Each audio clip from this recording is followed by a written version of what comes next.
All right, this is a serious question. I got a genuinely serious question for any viewer watching this video, or for a viewer that might know somebody who has the answer to this question. Who comes up with the NBA schedule?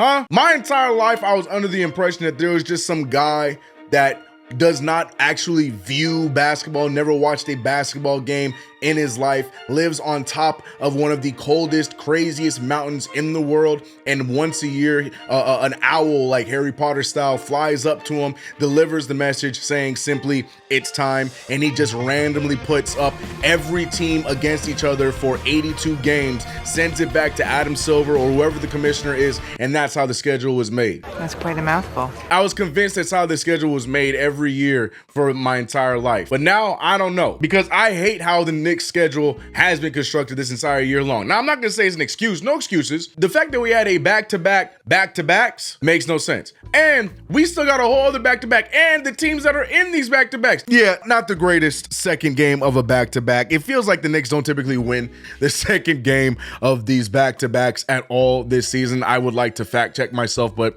I'm too upset to do so. Everything's wrong. The stress of my modern office has caused me to go into a depression. Knicks had a phenomenal showing against the Philadelphia 76ers. I wouldn't say phenomenal. They had a really good showing against the Philadelphia 76ers. Did exactly what they were supposed to do. They won the game. Guys showed out. But then Cleveland comes along, have a phenomenal first quarter. And that time, I mean phenomenal. Had as much of a 15-point lead. And then, you know, you blink your eye, you look back up, and the Knicks get almost blown out. And Karl Anthony Towns probably has one of the worst highlights of his career when this happened. Drives, gets inside, blocked by Allen. God damn it.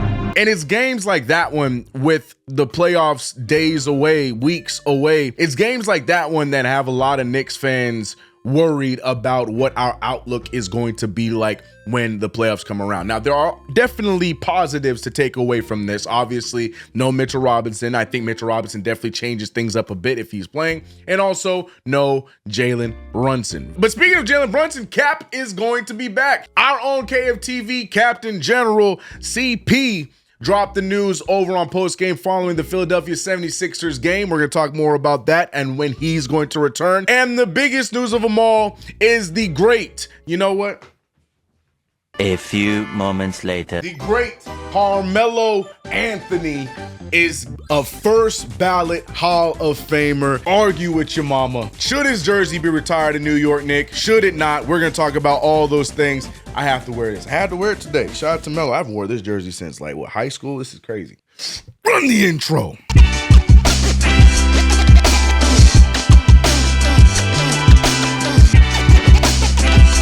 What's going on, CK Crew? It's your boy CK2K. Welcome back to another video. If you haven't already, subscribe to the channel, hit the notification bell, and don't forget to like this video. 2 a week, people. 2 a week. Tuesdays and Thursdays. And this is one of those videos where it's a tough one for me because I hate recording after losses, especially losses as nasty as that one, the one I'm talking about against the Cleveland Cavaliers. And I mentioned it a little bit in the beginning. It's not so much just the fact that we lost, because arguably, you know, losing this game shouldn't mean too much for the mere fact that, you know, it doesn't really affect us too much with our third seed. We're still gonna be able to keep the third seed, but there's just so much underlying with this loss. I mean, from the factor of us not beating any of these top tier teams. I mean, the record is probably 0-100 at this point. I don't feel like breaking it down that ESPN saying this, TNT saying that. It's bad, all right? Oh, it's bad.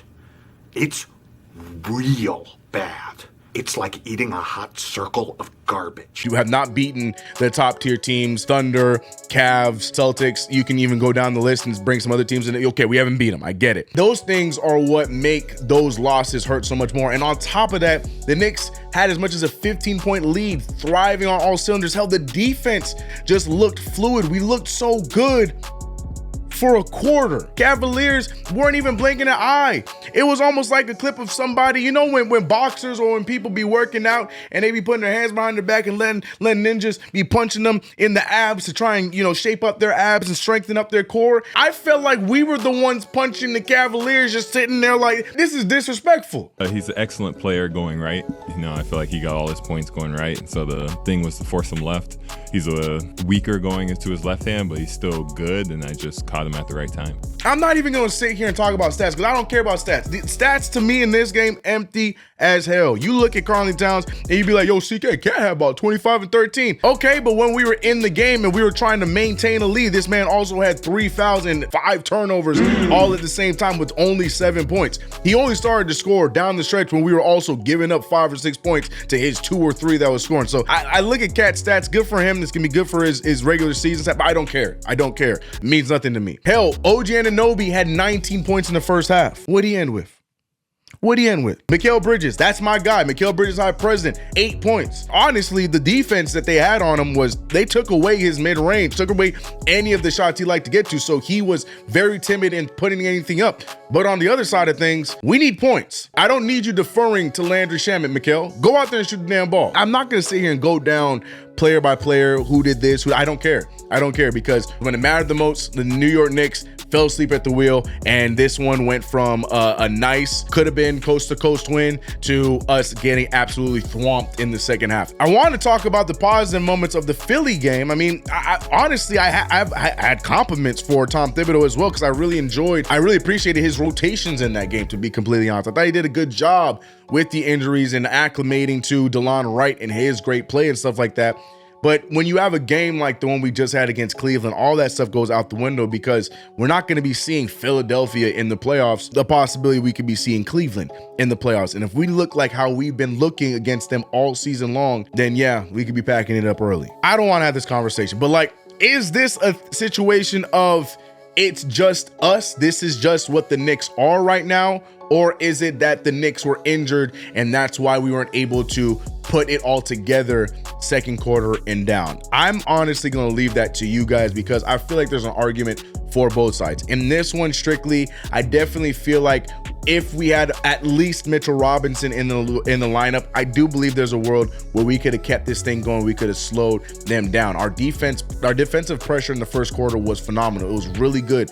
Check the tape again. We looked good defensively. We gave up a few shots here and there, but the way we were switching, the way we neutralized Darius Garland and things like that, we looked good. Imagine having Mitchell Robinson then on the bench to then help out with the second unit in other rotation. Maybe we could have got it done, but at the same time, for us to then in that third quarter when we had a 7-point lead, it did not even look like anybody in a Knicks uniform truthfully believed that we could have kept that lead and won that game. It just didn't feel that way. We were just throwing up stupid shots, turning down stupid shots. I mean, the turnovers were all over the place, fouling all over the place. Again, Towns with 7 stupid turnovers. Josh Hart, for whatever reason, again, having the ball in his hands way too much for my liking, 3 turnovers himself. There's so many differences between a regular season game and a playoff series. You got to hope that when it comes to playoffs, when it comes to us being healthy, we're able to turn that thing around at the right time. And all this worry we had in the regular season is just going to be that, just worry, and we get it done in the playoffs when it matters. But what says you, man? Let me know how you're feeling. Please, if you don't even watch the rest of this video, what is your temperature about the New York Knicks going into the playoffs? How do you feel?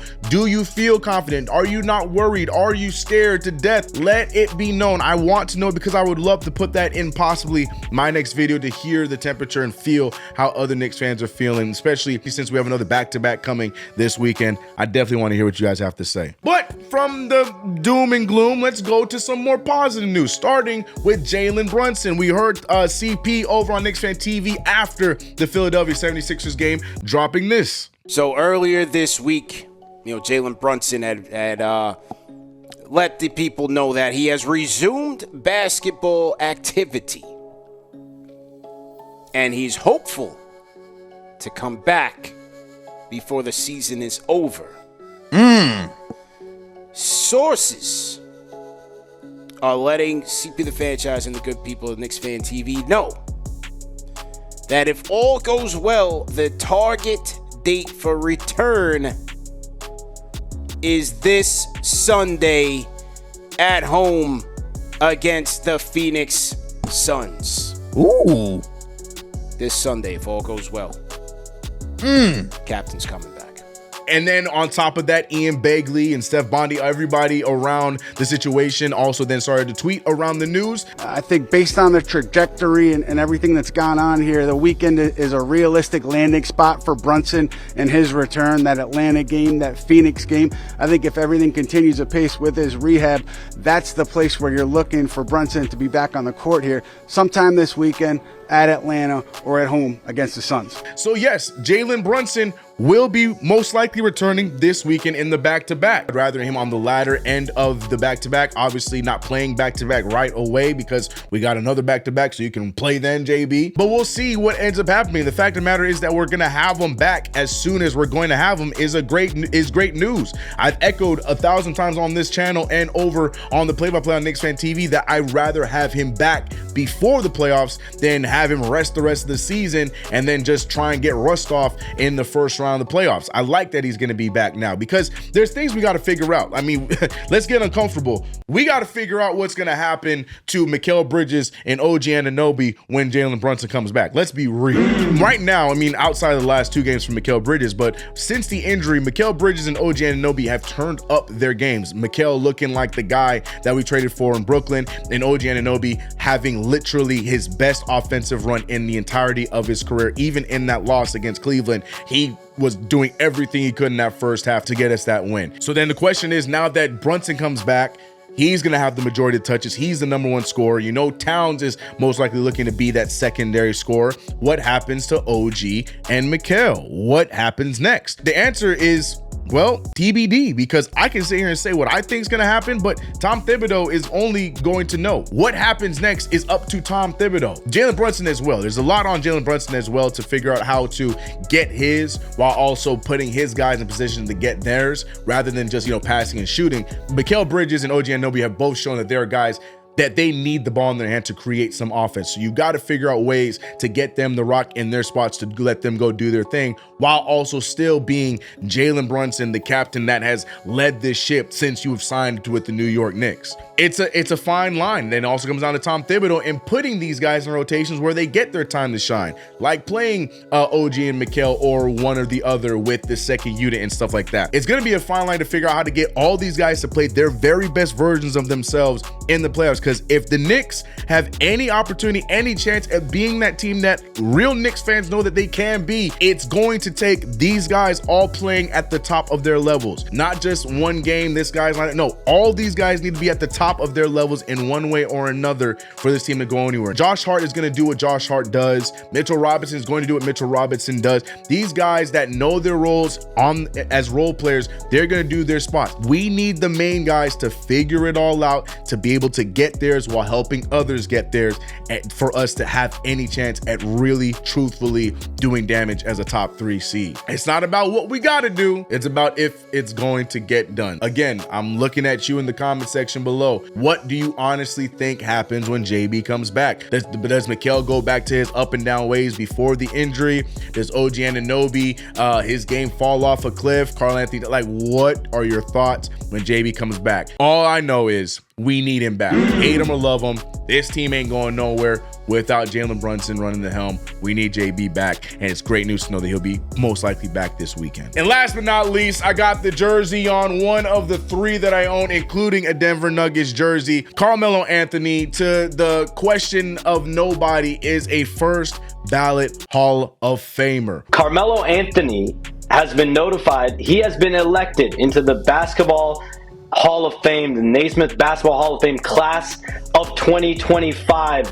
He's the landmark player, the big name player here for this Hall of Fame class, and 10-time All-Star, 6-time All-NBA team, the 10th leading scorer of all time in NBA history. We know how great he was with the New York Knicks. He is a first ballot Hall of Famer. Rightfully so, rightfully deserved, and I'm so happy for through all of the disrespect this man has gone throughout the entirety of his career. I'm talking about entirety of his career. He has done so much in his career and constantly got torn down for every little thing, even from his own head coach in George Karl, in so many different situations, fan base, everybody. This man has had so much success but has also gotten so much ridicule for the success he has had. Hell, he's even still going through it right now with his son, the #1 high school athlete in New York, getting snubbed from even being in his one and only McDonald's All-American game, which was crazy. I mean, it's also arguable that this dude might, for as great of an athlete as was, being part of the greatest draft class in the history of the NBA, he might never have his jersey hung up anywhere. There's a possibility because Denver was so petty, they just gave his number back to Jokic. And now when you think of number 15 in Denver, you're going to be thinking about Jokic most likely. There's the argument between Knicks fans on if his jersey should be retired. Yes. There's so much that was going against him that for him to get this first ballot Hall of Fame nod is just so rightfully deserved. So Carmelo Anthony, man, huge fan. I know you're probably never going to see this. If you do though, big fan, well-deserved. Carmelo Anthony, Hall of Famer. What now? But what says you about everything mentioned in this video, man? We are right around the corner from playoffs, so you got to imagine that Knicks fans' brains are everywhere right now on how they feel about this team. So where are you? Let it all be known in the comment section below. If you haven't already subscribed to the channel, hit that notification bell. Don't forget to like this video. Yeah, man, back-to-back coming up this weekend. Can we get to 50 wins? We just need 2 more. I think it's possible. I'm thinking we're gonna get around 51. There's a possibility we could possibly get 52. That'd be great, but we'll see. We shall see. Playoffs right around the corner. I'm out of here, y'all. Peace.